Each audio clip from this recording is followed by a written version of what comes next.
नमस्कार साथियों, Kalyani IAS academy के डिजिटल प्लेटफॉर्म पर आपका हार्दिक स्वागत है।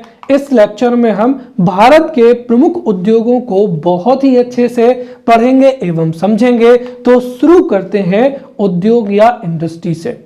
देखिए, जब किसी विशेष वस्तु को या विशेष उत्पाद को या समान उत्पाद को कई कंपनियों के द्वारा या फर्मों के द्वारा उत्पादित किया जाता है तो उन कंपनियों के या फर्मों के समूह को ही उद्योग या इंडस्ट्री कहा जाता है। उदाहरण के लिए नोकिया, सैमसंग, ओप्पो एवं वीवो, ये सभी कंपनियां मोबाइल को मैन्युफैक्चर करती हैं। तो इन सभी कंपनियों के समूह को ही क्या कहा जाएगा? मोबाइल फोन मैन्युफैक्चरिंग इंडस्ट्री कहा जाएगा। इसके साथ ही कई उदाहरण और देख सकते हैं, जैसे कपड़ा उद्योग हो जाएगा, राइट, चमड़ा उद्योग हो जाएगा, लौह एवं इस्पात उद्योग हो जाएगा, रसायन उद्योग हो जाएगा इत्यादि। राइट, जो उद्योग है वो कई प्रकार के होते हैं, जैसे हम उनको कई आधारों पर भी वर्गीकृत कर सकते हैं। तो हम यहाँ पर उद्योगों के प्रकार को भी समझ सकते हैं। राइट, तो उद्योगों को अगर हम देखें तो स्वामित्व के आधार पर हम यहाँ पर उद्योगों को देखेंगे। तो स्वामित्व के आधार पर एक होते हैं निजी उद्योग, राइट, या जिनको क्या कहा जाता है? पब्लिक प्राइवेट इंटरप्राइजेस कहा जाता है, निजी उद्योग। तो ऐसे उद्योग जिनके 51% से अधिक शेयर निजी हाथों में होते हैं उनको ही क्या कहा जाता है? निजी उद्योग कहा जाता है। राइट, तो ऐसे उद्योग जिनमें 51% से अधिक हिस्सेदारी निजी क्षेत्र की होती है या जिनके 51% से अधिक जो शेयर हैं वो निजी हाथों में होते हैं उनको ही निजी उद्योग कहा जाता है। राइट, दूसरा हो जाएगा यहां पर सार्वजनिक उद्योग भी हो जाएगा। राइट, तो सार्वजनिक उद्योग क्या होते हैं? देखिए, ऐसे उद्योग जिनके 51% से अधिक शेयर सरकार के हाथ में होते हैं, राइट, या ऐसी कंपनी जिनके 51% से अधिक शेयरों पर सरकार का स्वामित्व होता है तो उनको ही क्या कहा जाता है? सार्वजनिक क्षेत्र के उद्योग कहा जाता है। राइट, और वर्तमान समय में अगर हम देखें तो जो अधिकांश उद्योग हैं वो कैसे उद्योग हैं? संयुक्त उद्योग हैं, अर्थात जिनके संचालन में, राइट, जिनके संचालन में एवं समन्वय में निजी क्षेत्र एवं सार्वजनिक क्षेत्र दोनों की क्या होती है? सहभागिता होती है। तो ऐसे उद्योग जिनके संचालन में, नियंत्रण में निजी एवं सार्वजनिक क्षेत्र की हिस्सेदारी होती है। राइट, तो ये हो जाएंगे निजी उद्योग, सार्वजनिक उद्योग एवं संयुक्त उद्योग। साथ ही साथ हम यहाँ पर उद्योगों को कच्चे माल की प्राप्ति, राइट, कच्चे माल या क्या हो जाएगा? रॉ मटेरियल की प्राप्ति के आधार पर, तो कच्चे माल की प्राप्ति के आधार पर भी जो है उद्योगों को वर्गीकृत किया जा सकता है। जैसे यहां पर हो जाएगा कृषि आधारित उद्योग। राइट, तो कृषि आधारित उद्योग वे उद्योग होते हैं जिनके लिए कच्चा माल कृषि से प्राप्त होता है। राइट, जैसे फूड प्रोसेसिंग इंडस्ट्रीज हो जाएंगी, जिनको जो भी अनाज है, फल है, सब्जियां हैं वो कृषि से प्राप्त होती हैं। राइट, तो कृषि आधारित उद्योग हो जाएंगे जिनको कच्चा माल कृषि से प्राप्त होता है। तो वहीं खनिज आधारित उद्योग हो जाएंगे। राइट, तो खनिज आधारित उद्योग वे उद्योग होते हैं जिनको कच्चा माल या जिनका रॉ मटेरियल खनिज ओर्स होती है। राइट, साथ ही साथ तीसरा हम कह सकते हैं कि वन आधारित उद्योग। राइट, तो ऐसे उद्योग जिनको कच्ची सामग्री या कच्चा मटेरियल जो है वनों से प्राप्त होता है, जैसे टिम्बर या लकड़ी हो जाएगा, गोंद हो जाएगा, विभिन्न प्रकार की जड़ी बूटियां हो जाएंगी। तो उन उद्योगों को क्या कहा जाएगा? वन आधारित उद्योग कहा जाएगा। वैसे ही ऐसे उद्योग जो कि रसायनों पर आधारित होते हैं उनको क्या कहा जाएगा? रसायन आधारित उद्योग या रसायन उद्योग कहा जाता है। इस तरीके के जो है कई उद्योग जो हैं, कई प्रकार के उद्योग होते हैं। साथ ही साथ यहाँ पर एक चीज और समझिए जो कि हो सकता है एमसीक्यूज में पूछी जाए। राइट, जो उद्योगों की स्थिति है, उद्योगों की स्थिति मुख्य रूप से 3 या 4 कारणों पर जो क्या होती है? निर्भर करती है। राइट, तो यहाँ पर जो लोकेशन ऑफ इंडस्ट्रीज है, राइट। तो इंडस्ट्रीज की जो लोकेशन है वो 3 से 4 बिंदुओं पर निर्भर करती है। जैसे सबसे पहला तो यहाँ पर क्या हो जाएगा कि उद्योगों की स्थापना उन क्षेत्रों में होती है जहां पर कच्चे माल की उपलब्धता होती है, राइट। तो जो वेट लूजिंग इंडस्ट्रीज होती हैं उनकी स्थापना हमेशा जो कच्चा माल होता है, कच्चे माल की प्राप्ति के आसपास ही उनकी क्या होती है, स्थापना होती है। इसको बहुत ही ध्यान से समझना। जैसे उदाहरण के लिए क्या हो जाएगा, गन्ना हो जाएगा। अब जैसे हमने मान लिया कि ये हमारा क्या हो जाएगा, दक्षिण का क्षेत्र हो जाएगा, राइट। अब जैसे हमने कहा कि हमारे इस क्षेत्र में जो है गन्ने का उत्पादन ज्यादा हो रहा है। अगर हम कहें कि यहां पर जो है शुगर क्या है, मिल्स यहां पर अवेलेबल है, तो देखिए अगर गन्ने को अगर हम यहां से लेकर यहां तक ले जाएंगे तो ट्रांसपोर्ट कॉस्ट क्या हो जाएगी, बहुत ही ज्यादा बढ़ जाएगी। क्यों? क्योंकि गन्ना जो शुगर उद्योग है या जो शक्कर उद्योग है वो एक वेट लूजिंग उद्योग है। वेट लूजिंग उद्योग का मतलब क्या होता है, ऐसे उद्योग जिसमें जो भी रॉ मटेरियल होता है, राइट, जो भी रॉ मटेरियल होता है उससे जब फाइनल उत्पाद बनता है या फाइनल प्रोडक्ट बनता है तो उसका वजन बहुत ही क्या हो जाता है, कम हो जाता है, राइट। जैसे जब गन्ना को लेकर किसी भी शुगर मिल में ले जाया जाता है तो उसका वजन बहुत ज्यादा होता है और जब शक्कर बनती है तो उसका वजन क्या होता है, कम हो जाता है, राइट। इसीलिए अगर देखें तो गन्ना को अगर लेकर इस क्षेत्र में लाया जाए और वहां से फिर शक्कर को फिर से इसी क्षेत्र में लाकर बेचा जाए तो उससे जो परिवहन है उसमें बहुत ही ज्यादा क्या होगा, खर्चा होगा। इसलिए बेहतर यही है कि इसकी जो इंडस्ट्रीज है वो इसी एरिया में क्या कर दी जाए, एस्टेब्लिश कर दी जाए। इसीलिए जो वेट लूजिंग इंडस्ट्रीज होती हैं, राइट, तो जो वेट लूजिंग इंडस्ट्रीज होती हैं उनकी स्थापना कच्चे माल के आसपास ही होती है, राइट। जहां पर कच्चा माल पाया जाता है वहीं पर उन उद्योगों की स्थापना हो जाती है, राइट। उदाहरण के लिए क्या हो जाएगा, शक्कर उद्योग हो जाएगा। तो जहां पर गन्ना उत्पादक क्षेत्र होगा वहीं पर जो है शुगर मिल्स की स्थापना होगी, राइट। फिर क्या हो जाएगा, सीमेंट उद्योग हो जाएगा। तो जहां पर चूना पत्थर, अब चूना पत्थर भी भारी भरकम होता है, तो जिन क्षेत्रों में चूना पत्थर भरपूर पाया जाता है उन क्षेत्रों में ही सीमेंट उद्योग की स्थापना होती है। उदाहरण के लिए अगर हम देखें तो हमारे जबलपुर, मध्य प्रदेश में जबलपुर है, कटनी क्षेत्र है, यहाँ पर चूना पत्थर है वो पर्याप्त मात्रा में पाया जाता है। यही कारण है कि इन क्षेत्रों में जो सीमेंट फैक्ट्रियां हैं उनकी भी स्थापना की जाती है। तो शक्कर उद्योग हो जाएगा, सीमेंट उद्योग हो जाएगा, राइट। तो ये जो उद्योग है ये कैसे हो जाएंगे, जो है वेट लूजिंग इंडस्ट्री हो जाएंगे। या फिर अगर हम देखें तो जो फूड प्रोसेसिंग इंडस्ट्रीज है, राइट, फूड प्रोसेसिंग इंडस्ट्रीज को भी जो है नियर बाय एरिया में ही स्टेब्लिश किया जाता है ताकि जो फ्रेश फल है या सब्जियां हैं वो आसानी से वहां तक पहुंच पाए, राइट। तो वेट लूजिंग इंडस्ट्रीज को हमेशा जो कच्चा माल है उसके उत्पादक क्षेत्रों के आसपास ही क्या किया जाता है, स्थापित किया जाता है। दूसरा, ऐसे जो ऐतिहासिक शहर होते हैं,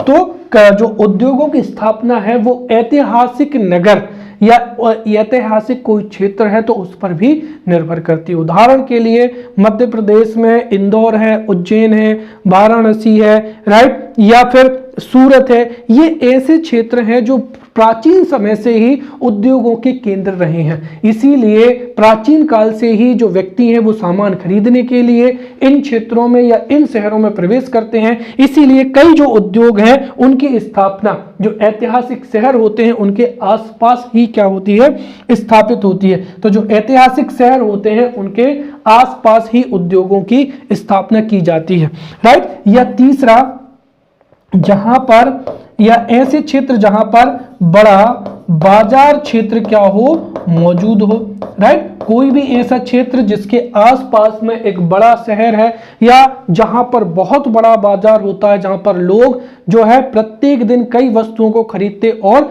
बिक्री करते हैं, राइट। तो जहां पर भी बड़ा बाजार क्षेत्र होगा वहां पर उद्योगों की स्थापना की जाएगी, राइट, ताकि वस्तुओं का उत्पादन किया जाए और उसको तुरंत के तुरंत उन्हीं आसपास के क्षेत्रों में बेच दिया जाए, राइट। और एक और हम क्या कह सकते हैं कि उन क्षेत्रों में जहां पर आर्थिक कानून क्या हो, राइट, आर्थिक कानून उदार हो, जैसे क्या हो जाएगा, SEZ हो जाएगा, राइट, तो स्पेशल इकोनॉमिक जोन, या क्या हो जाएगा, एक्सपोर्ट प्रमोशन जोन्स हो जाएंगे, राइट। तो ये 3-4 बिंदु होते हैं जिन पर ही उद्योगों की स्थापना क्या करती है, निर्भर करती है। क्लियर। चलिए अब हम जो है भारत के कुछ महत्वपूर्ण उद्योग हैं उन पर चर्चा करते हैं। तो पहला उद्योग हो जाएगा लौह इस्पात उद्योग हो जाएगा, जिसको क्या कहा जाता है, आयरन स्टील इंडस्ट्री भी कहा जाता है, राइट। तो लोहा एवं इस्पात उद्योग किसी भी राज्य के लिए या किसी भी देश के लिए विकसित होना अति आवश्यक होता है। कारण क्या है कि लोहे से ही विभिन्न प्रकार के उपकरण बनते हैं, जैसे लोहे से ही कृषि क्षेत्र के विभिन्न उपकरण बनते हैं, राइट। औद्योगिक क्षेत्रों की विभिन्न एवं भारी मशीनों का निर्माण भी लोहा से ही होता है। साथ ही साथ जो वाहन क्षेत्र है या ट्रांसपोर्ट क्षेत्र है, उसमें जो वाहन होते हैं उनका निर्माण भी लोहा से ही होता है। साथ ही साथ कई प्रकार की वस्तुओं का निर्माण भी लोहे से ही होता है, राइट। इसीलिए अगर लौह इस्पात उद्योग विकसित होगा तो उससे कृषि क्षेत्र है या औद्योगिक क्षेत्र में मशीनों की उपलब्धता है या अन्य उपकरणों की या बर्तनों की जो है आपूर्ति आसानी से हो पाएगी। इसीलिए जो लोहा एवं इस्पात उद्योग है, राइट, तो लोहा एवं इस्पात उद्योग से कई प्रकार के उपकरण बनते हैं, इसीलिए यह अन्य उद्योगों के विकास के लिए भी क्या होता है, अति महत्वपूर्ण होता है। अगर भारत में लौह इस्पात उद्योग की चर्चा करें तो इसका विकास स्वतंत्रता से पूर्व से ही जो है प्रारंभ हो गया था। भारत में लौह एवं इस्पात उद्योग की जो पहली फैक्ट्री थी उसका नाम था बंगाल आयरन वर्क्स, जिसकी स्थापना सन 1874 में पश्चिम बंगाल के कुल्टी में की गई थी। तो यहाँ पर जो फैक्चुअल जानकारी है, यहाँ से सीधा सीधा जो है परीक्षा में MCQs बन सकता है, राइट। तो भारत की पहला लौह इस्पात उद्योग का नाम था बंगाल आयरन वर्क्स, जिसकी स्थापना सन 1874 में की गई थी और यह पश्चिम बंगाल के कुल्टी में स्थापित किया गया था। इसके बाद में टाटा आयरन एवं स्टील कंपनी, जिसको क्या कहा जाता है, टिस्को, राइट। तो टिस्को की स्थापना सन 1907 में की गई थी और इसकी स्थापना JN टाटा के द्वारा की गई थी। कहां पर, जमशेदपुर झारखंड में। यह निजी क्षेत्र का जो था उद्योग था। तो टिस्को की स्थापना 1907 में JN टाटा के द्वारा जमशेदपुर झारखंड में की गई थी। इसके बाद इसको या Indian iron and steel company की स्थापना सन 1918 में वर्णपुर पश्चिम बंगाल में की गई थी। इसके बाद में Visvesvaraya iron and steel limited VISL, जो कि सार्वजनिक क्षेत्र का पहला लौह इस्पात उद्योग था, इसकी स्थापना 1923 में शिमोगा कर्नाटक में की गई थी, राइट। तो Visvesvaraya iron and steel limited की स्थापना कब की गई थी, 1923 में शिमोगा कर्नाटक में इसकी स्थापना की गई थी। इसके साथ ही हमारे देश में कई लौह इस्पात संयंत्रों की स्थापना अलग अलग समय पर अलग अलग देशों के सहयोग से की गई थी। तो यहाँ से जो प्रश्न है वो 3 तरीके से पूछा जा सकता है।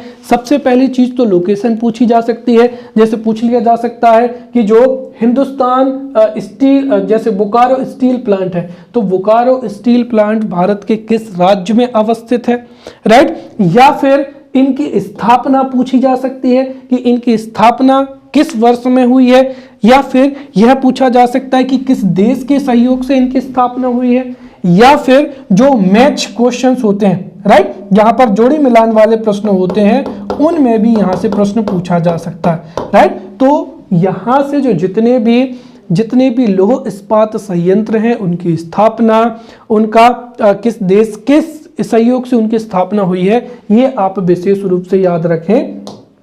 तो अगर हम देखें तो सबसे पहला हो जाएगा यहाँ पर Hindustan steel limited.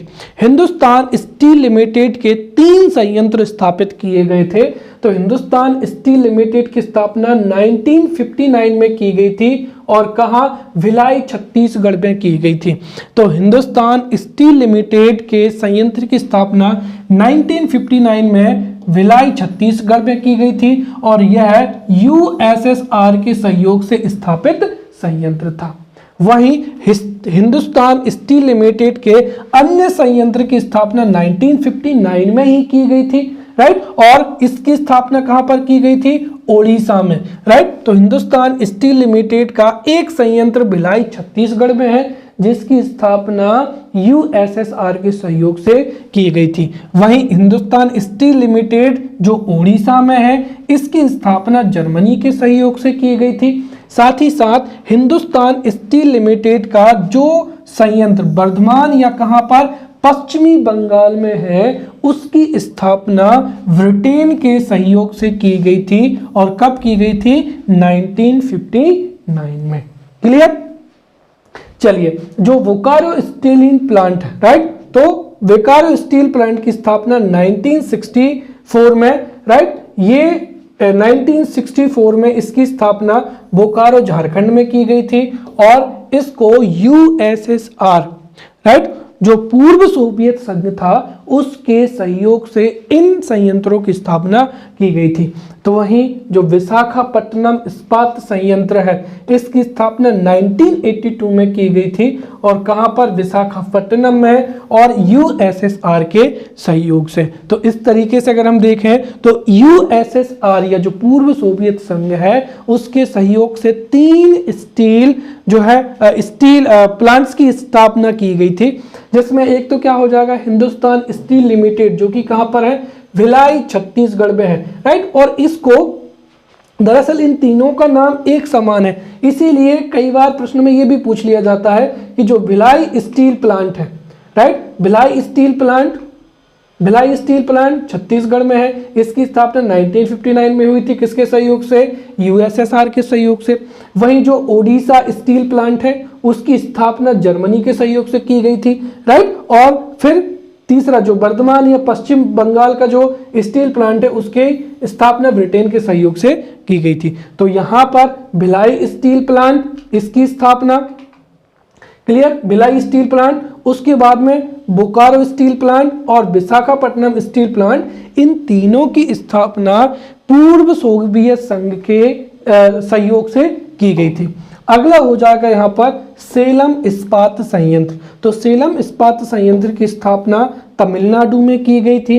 Vijayanagar steel plant, इसकी स्थापना कर्नाटक में की गई थी। फिर दुर्गापुर एकीकृत स्टील प्लांट हो जाएगा। तो दुर्गापुर एकीकृत स्टील प्लांट की स्थापना दुर्गापुर में हुई थी जो कि कहां पर है, पश्चिम बंगाल में है। वहीं राउरकेला एकीकृत स्टील प्लांट की स्थापना राउरकेला या उड़ीसा में की गई थी। क्लियर। अब दूसरा हो जाएगा यहाँ पर एल्यूमिनियम उद्योग हो जाएगा, राइट। तो एल्यूमिनियम भी देश के आर्थिक विकास के लिए एक महत्वपूर्ण उद्योग माना जाता है, क्योंकि एल्यूमिनियम का उपयोग भी कई प्रकार के इंजन बनाने में, उपकरण बनाने में, राइट, विभिन्न प्रकार के पात्र या बर्तन बनाने में तथा विभिन्न जो इलेक्ट्रॉनिक प्रोडक्ट होते हैं उनमें वायरिंग में भी एल्यूमिनियम का उपयोग किया जाता है। तो एल्यूमिनियम का भी वैविध्यपूर्ण उपयोग किया जाता है। इसी उद्देश्य से एल्यूमिनियम उद्योग भी अन्य क्षेत्रों की प्रगति के लिए अति आवश्यक होता है। और भारत में अगर हम देखें तो एल्यूमिनियम के जो प्रमुख प्लांट हैं उनमें अगर हम देखें तो सबसे पहला हो जाएगा हिंदुस्तान एल्यूमिनियम कंपनी, राइट, जिसको क्या कहा जाता है, हिंडाल्को कहा जाता है, राइट। तो हिंदुस्तान एल्यूमिनियम कंपनी या हिंडाल्को, राइट। तो हिंडाल्को की जो प्लांट है वो रेणुकूट सोनभद्र कहां पर है, सोनभद्र उत्तर प्रदेश में है और इसकी स्थापना यूएसओ के सहयोग से की गई थी, राइट। तो हिंडाल्को का संयंत्र रेणुकूट सोनभद्र उत्तर प्रदेश में है, राइट, और इनकी स्थापना यूएसओ के सहयोग से की गई है। वहीं अगला हो जाएगा भारत एल्यूमिनियम कंपनी लिमिटेड, जिसको क्या कहा जाता है, बाल को कहा जाता है, BA मतलब Bharat, right, Bharat aluminium, right, A for aluminium, AL और कंपनी। तो वाल्को की स्थापना कोरबा छत्तीसगढ़ में इसका एक संयंत्र है, रत्नगिरी महाराष्ट्र में इसका संयंत्र है, दाम, राइट। तो ये दो संयंत्र किसके हो जाएंगे, भारत एल्यूमिनियम कंपनी लिमिटेड के हो जाएंगे, कोरबा छत्तीसगढ़ में और रत्नगढ़ महाराष्ट्र में। अगला हो जाएगा नेशनल एल्यूमिनियम कंपनी, राइट, तो नेशनल एल्यूमिनियम कंपनी या नालको हो जाएगा। तो जो नेशनल एल्यूमिनियम कंपनी लिमिटेड है, ये इस्पात का बहुत ही बड़ा संयंत्र है और इसकी स्थापना दामनजोड़ी कोरापट ओडिशा में की गई है और अंगुल कहां पर, ओडिशा में की गई है। क्लियर। तो हिंडाल्को जो संयंत्र है वो रेणुकूट सोनभद्र उत्तर प्रदेश में है यूएसओ के सहयोग से। बाल्को जो संयंत्र है वो कोरबा छत्तीसगढ़ में और रत्नगिरी महाराष्ट्र में। वहीं जो नालको है ये दामनजोड़ी कोरापुट ओडिशा में एवं अंगुल कहां पर, ओडिशा में इसका प्लांट है। वहीं अगर हम देखें तो Madras aluminium company limited, Madras aluminium company limited का जो कारखाना है या प्लांट है वो मेट्टूर तमिलनाडु में है और इसको इटली के सहयोग से स्थापित किया गया है। वहीं निजी क्षेत्र का अगर हम संयंत्र देखें तो हो जाएगा वेदांता एल्यूमिनियम कंपनी लिमिटेड। तो वेदांता एल्यूमिनियम कंपनी लिमिटेड जो है झारसुगुड़ा, राइट, लंजीगढ़ ओडिशा में है और यह जर्मनी के सहयोग से स्थापित किया गया है। फिर तीसरा हो जाएगा तांबा उद्योग हो जाएगा, राइट। तो तांबा उद्योग भी इलेक्ट्रॉनिक उपकरणों में जो है तांबे का बहुत ही ज्यादा इस्तेमाल किया जाता है। विभिन्न प्रकार के बर्तन बनाए जाते हैं, तो इलेक्ट्रॉनिक प्रोडक्ट्स हो या विभिन्न प्रकार के बर्तन हो या कई प्रकार की मूर्तियां हैं या आभूषण बनाने में तांबे का उत्पादन किया जाता है। और मध्य प्रदेश की अगर हम देखें तो मध्य प्रदेश में तांबे का पर्याप्त मात्रा में उत्पादन होता है। तो तांबा के उत्पादन में मध्य प्रदेश और राजस्थान भी विशेष रूप से जो है चर्चित राज्य हैं। अब तांबे से संबंधित जो संयंत्र है उसमें हो जाएगा हिंदुस्तान कॉपर लिमिटेड, राइट। तो हिंदुस्तान कॉपर लिमिटेड का जो संयंत्र है वो कहां पर है, मलाजखंड बालाघाट मध्य प्रदेश में है। तो हिंदुस्तान कॉपर लिमिटेड का संयंत्र मलाजखंड बालाघाट मध्य प्रदेश में है। साथ ही साथ घाटशिला झारखंड में भी है। फिर खेतड़ी झुंझुनू दरीवा कहां पर, राजस्थान में भी है। तो हम देखते हैं यहाँ पर कि जो मध्य प्रदेश है साथ ही साथ राजस्थान है, ये तांबा उत्पादन के लिए एवं तांबा उद्योग के लिए प्रसिद्ध राज्य हैं। इसके साथ ही हिंडाल्को इंडस्ट्रीज लिमिटेड हो जाएगा। तो हिंडाल्को इंडस्ट्रीज लिमिटेड कहां पर है, दाहेज गुजरात में है। स्टेरलाइट इंडस्ट्रीज ये कहां पर है, तुसरुकड़ी तमिलनाडु में ये संयंत्र है। और झगाड़िया कॉपर लिमिटेड हो जाएगा जो कि क्या हो जाएगा, भरूच गुजरात में हो जाएगा। तो हिंडाल्को, स्टेरलाइट, झगाड़िया ये तांबे के प्रगलन क्या हो जाएंगे, उद्योग हो जाएंगे। अगला हो जाएगा सीसा उद्योग हो जाएगा। तो सीसा उद्योग के जो संयंत्र हैं उसमें हिंदुस्तान जिंक क्या हो जाएगा, लिमिटेड हो जाएगा। तो हिंदुस्तान जिंक लिमिटेड सीसा उद्योग का कारखाना है जो कि कहां पर है, उदयपुर राजस्थान में है।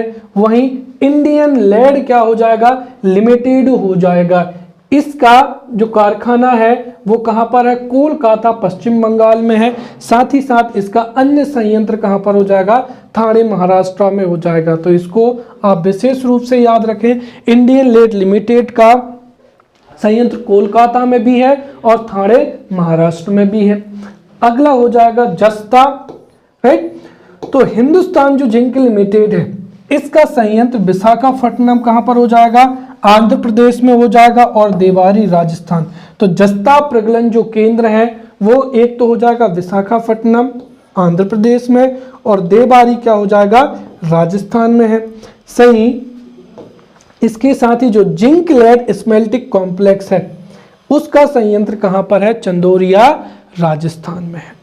अब हम यहाँ पर चर्चा करते हैं वस्त्र उद्योग की, या क्या हो जाएगा, क्लॉथ इंडस्ट्रीज हो जाएगी, राइट। तो वस्त्र उद्योग भी हमारे देश के विकास के लिए अति महत्वपूर्ण है। इसका सबसे बड़ा कारण ये है कि निजी क्षेत्र में सबसे अधिक जो रोजगार प्रदान करता है वो कृषि प्रदान करता है, राइट। तो हमारे देश में अधिकांश जो लोग हैं वो कृषि क्षेत्र में कार्यों में संलग्न है। कृषि के बाद में वस्त्र उद्योग एक ऐसा उद्योग है जो सबसे अधिक क्या करता है, रोजगार प्रदान करता है। तो वस्त्र उद्योग कृषि उद्योग के अलावा, राइट, निजी क्षेत्र में दूसरा सर्वाधिक रोजगार उपलब्ध कराने वाला क्या है, उद्योग है। और हमारे देश में प्राचीन काल से ही जो रेशमी वस्त्र है, मखमली वस्त्र है, वो भारत में ही नहीं बल्कि विश्व प्रसिद्ध रहे हैं। और भारत से प्राचीन वस्त्रों को दूसरे देशों में निर्यात किया जाता था,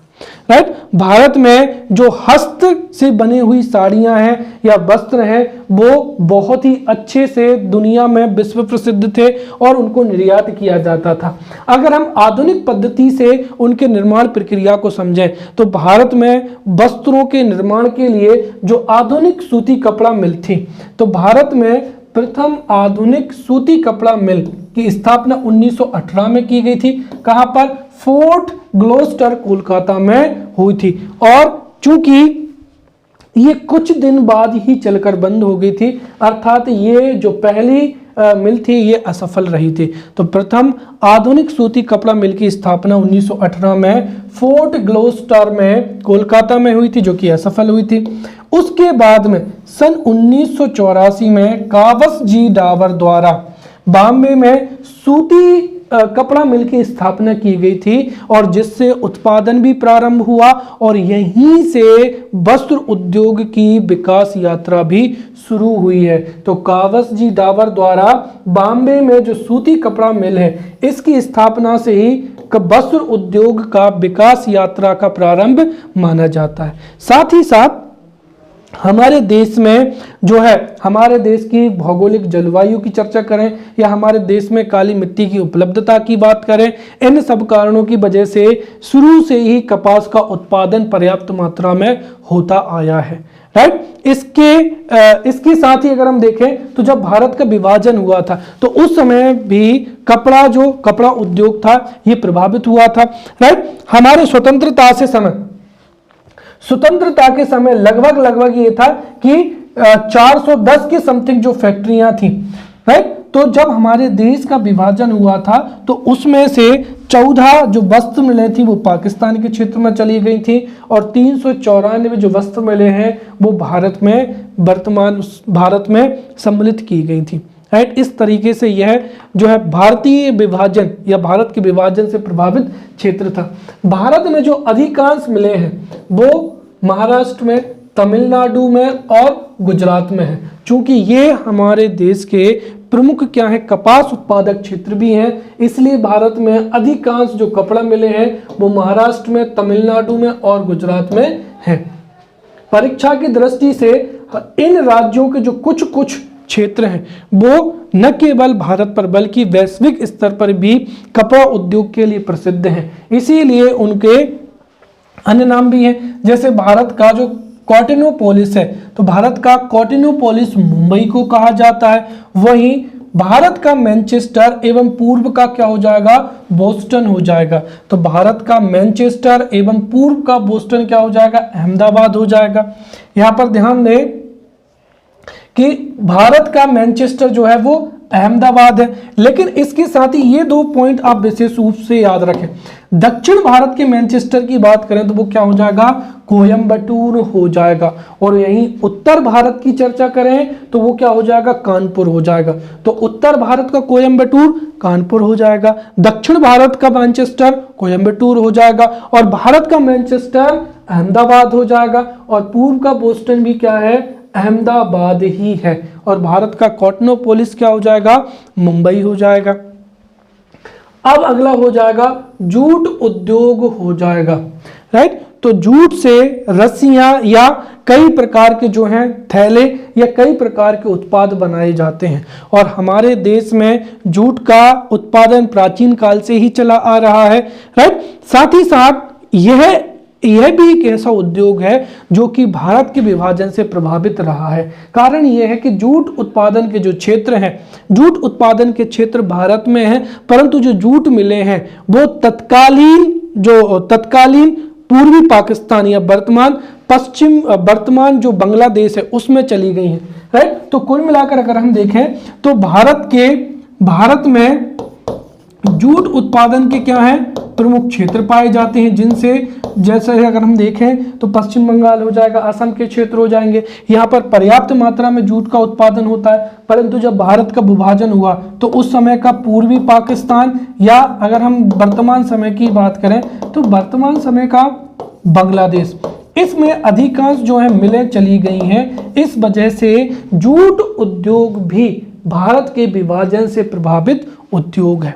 और भारत में जूट उद्योग का पहला कारखाना रिसरा में 1855 में लगाया गया था, जो कि कहां पर है, कोलकाता में है। तो भारत में जूट उद्योग का पहला कारखाना कोलकाता के समीप रिसरा में स्थापित किया गया था, जो कि 1855 में लगाया गया था। साथ ही साथ भारत में जूट उत्पादन का या जूट उद्योग का विकास हो सके, इसके लिए भारतीय जूट निगम की स्थापना की गई थी, राइट। साथ ही साथ आयात निर्यात एवं आंतरिक बाजार के उत्थान हेतु भी इसको उत्तरदायी जो है माना गया था। तो भारतीय जूट की जो स्थापना थी वह आयात निर्यात एवं आंतरिक बाजार के उत्थान हेतु की गई थी। भारत में जो प्रमुख जूट उत्पादन केंद्र हैं उनमें पश्चिम बंगाल हो जाएगा, बिहार हो जाएगा, उत्तर प्रदेश हो जाएगा एवं आंध्र प्रदेश हो जाएगा। वहीं पश्चिम बंगाल भारत का वह राज्य है जिसमें सबसे अधिक जूट का उत्पादन होता है। साथ ही साथ अंतरराष्ट्रीय स्तर पर भी जूट का उत्पादन एवं जूट उद्योग का विकास हो सके, इसके लिए अंतरराष्ट्रीय जूट संगठन की स्थापना 1984 में की गई थी और इसका मुख्यालय कहां पर है, ढाका में है। चलिए अगला उद्योग हो जाएगा चीनी उद्योग हो जाएगा या क्या हो जाएगा, शुगर इंडस्ट्री हो जाएगी, राइट। तो भारत में शक्कर की जो खपत है वो अन्य देशों की तुलना में अधिक है, क्योंकि भारत में शक्कर को चाय के रूप में एवं मिठाई के रूप में अधिक मात्रा में जो है उपयोग में लाया जाता है। साथ ही साथ भारत में गन्ने का उत्पादन भी पर्याप्त मात्रा में होता है। तो भारत दुनिया में जो है शक्कर की खपत का सबसे प्रमुख देश माना जाता है। साथ ही साथ भारत में पर्याप्त मात्रा में शक्कर का उत्पादन होता है। भारत में आधुनिक जो चीनी उद्योग है उसकी स्थापना, उसकी जो शुरुआत है वो 1903 में बिहार में इसकी पहली जो चीनी मिल थी उसकी स्थापना से मानी जाती है। तो आधुनिक चीनी उद्योग की शुरुआत 1903 से मानी जाती है और 1903 में भारत में पहली जो चीनी मिल थी वो बिहार में स्थापित की गई थी, राइट। और वर्तमान समय में भारत में कई चीनी जो है मिलें भारत में अवस्थित है। अगला हो जाएगा कागज उद्योग हो जाएगा या पेपर इंडस्ट्री हो जाएगी।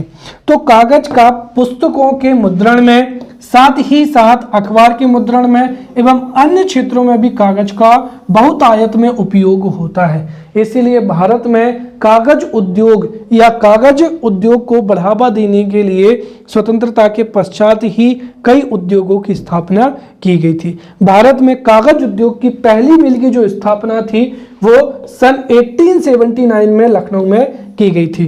तो कागज का पहला जो सफल कारखाना था वो 1879 में स्थापित किया गया था, लखनऊ में किया गया था। साथ ही साथ हमारे देश को अखबारी कागज आयात ना करना पड़े, इसके लिए 1948 में नेशनल न्यूज़पेपर प्रिंट जो कंपनी थी उसकी स्थापना नेपानगर में की गई थी, जो कि अखबारी क्या का था, जहां पर अखबारी कागज का उत्पादन किया जाता था। साथ ही साथ हमारे देश में नोट छापने वाले कागज, राइट, तो नोट छापने वाले कागज का उत्पादन करने के लिए होशंगाबाद में भी सरकारी जो कारखाना है वो स्थापित किया जाएगा। अगला हो जाएगा सीमेंट उद्योग हो जाएगा, राइट, सीमेंट इंडस्ट्री हो जाएगी। तो सीमेंट उद्योग भी एक आधारभूत उद्योग होता है और वर्तमान समय में जो 8 कोर उद्योग हैं उनमें सीमेंट उद्योग भी सम्मिलित है।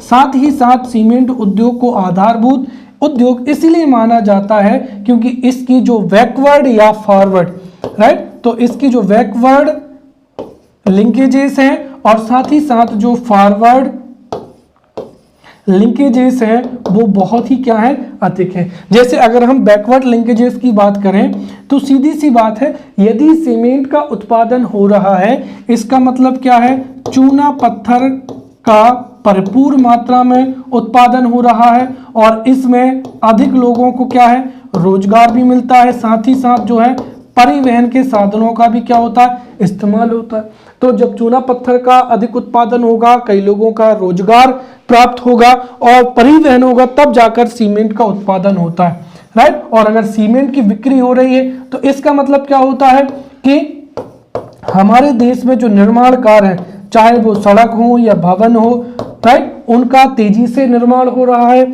और इसके लिए भी जो असंगठित क्षेत्र है, राइट, जहां पर जो डेली वेजेस वर्कर होते हैं उनको रोजगार मिलते हैं, इंजीनियरिंग को रोजगार मिलता है। इस तरीके से अगर सीमेंट उद्योग का विकास हो रहा है तो इधर चूना उद्योग है, परिवहन उद्योग है, इनका विकास होगा। साथ ही साथ जो रियल एस्टेट सेक्टर है उसमें भी क्या आएगी, बूम आएगी। इसीलिए सीमेंट को जो है आधारभूत क्या माना जाता है, उद्योग माना जाता है।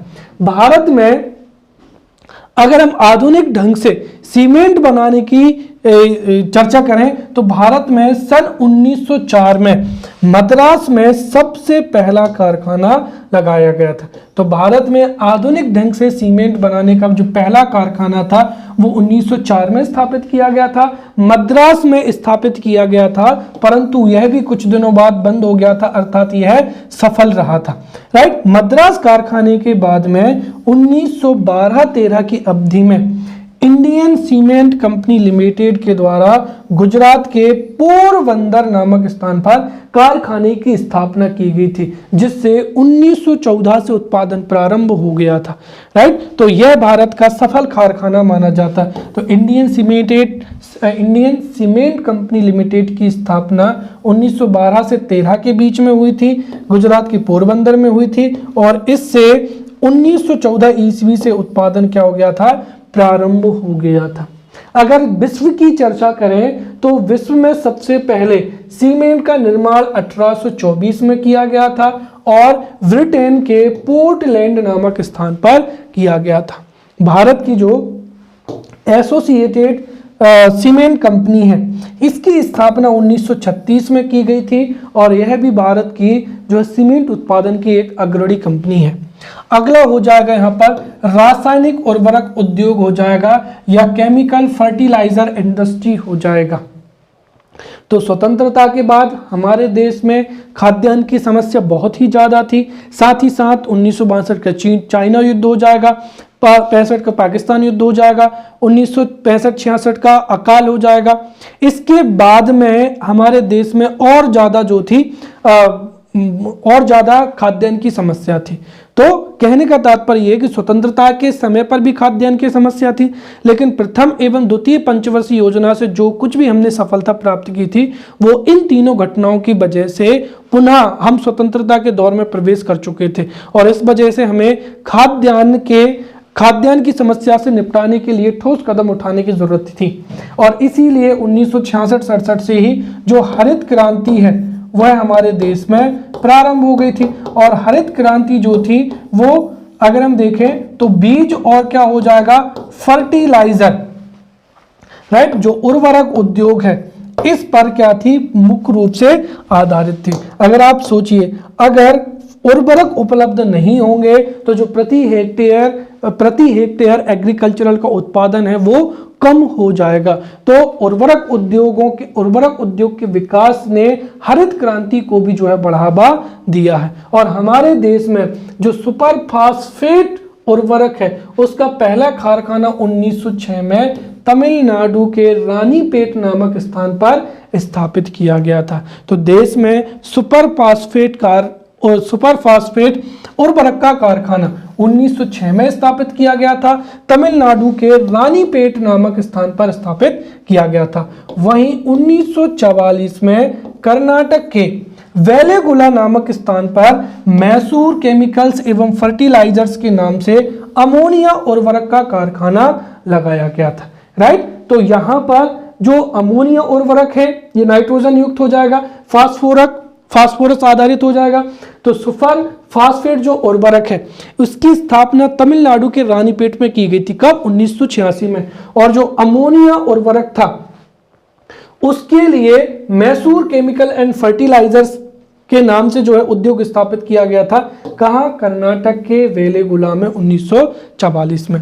वहीं 1947 में अमोनिया सल्फेट का पहला कारखाना केरल के अलवाई में भी क्या किया गया था? स्थापित किया गया था। वहीं भारतीय उर्वरक निगम की स्थापना 1951 में की गई थी, जिसके तहत एशिया का सबसे बड़ा उर्वरक जो संयंत्र है वो सिंदरी में स्थापित किया गया था। और ये ऐसी फैक्चुअल जानकारी है जिसकी परीक्षा में पूछे जाने की सबसे अधिक संभावना है। तो भारतीय उर्वरक निगम की स्थापना की गई थी 1951 में, जिसके माध्यम से एशिया का सबसे बड़ा उर्वरक संयंत्र जो है कहां पर? सिंदरी में स्थापित किया गया था। साथ ही साथ कोक आधारित जो उर्वरक इकाइयां हैं वो तलचर ओडिशा, राइट, रामगुंडम आंध्र प्रदेश तथा कोरबा छत्तीसगढ़ में अवस्थित है। साथ ही साथ जो क्रेवको यूरिया का आपने नाम सुना होगा, तो क्रेवको का गैस आधारित जो यूनिया अमोनिया संयंत्र है वो हाजिरा गुजरात है। और क्रेवको जो कंपनी है वो भारत के कई राज्यों में यूरिया या जो नाइट्रोजन युक्त जो उर्वरक है वह वितरित करने के लिए जिम्मेदार है। तो क्रेवको का गैस आधारित यूरिया अमोनिया संयंत्र हाजिरा गुजरात में है। वहीं उत्तर प्रदेश में शाहजहांपुर एवं जगदीशपुर के कारखाना भी गैस आधारित ही है। भारत में जो नाइट्रोजनी उर्वरक है जिसको हम कहते हैं आम भाषा में जिसको यूरिया कहा जाता है, राइट, तो नाइट्रोजनी जो उर्वरक है इसकी खपत सबसे अधिक होती है। राइट, और यूरिया से जो पैदावार है प्रति हेक्टेयर वह भी क्या होती है? कहीं अधिक होती है। राइट, और हरित क्रांति को बढ़ावा देने के लिए और उत्पादन में बढ़ोतरी के लिए सरकार यूरिया पर सब्सिडी भी देती है, परंतु जो सब्सिडी युक्त यूरिया होता है वो बांग्लादेश या जो हमारे पश्चिमी देश हैं उसमें स्मगल कर दिया जाता है। राइट, और यूरिया में चूंकि अमोनिया होता है इसलिए कई अन्य कंपनियों में भी इसका बड़े पैमाने पर क्या किया जाता है? उपयोग किया जाता है।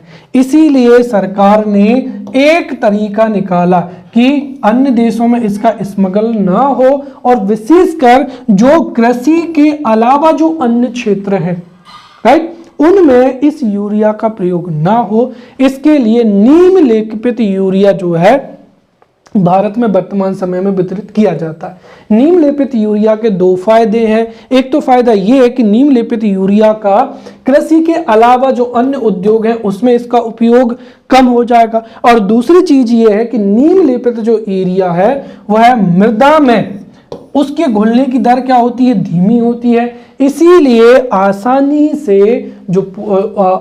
से जो है मृदा में घुल जाता है और पौधों की जड़ों तक पहुंच जाता है। तो ये मृदा में जो नीम का जो लेप होता है वो मृदा में यूरिया के घुलने की दर को धीमा कर देता है। इस वजह से भी जो नीम लेपित यूरिया है ये महत्वपूर्ण माना जाएगा।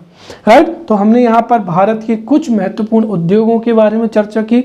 अगले लेक्चर में भी हम भारत के जो है प्रमुख उद्योगों पर चर्चा करेंगे। तो मिलते हैं अगले लेक्चर में, तब तक के लिए धन्यवाद।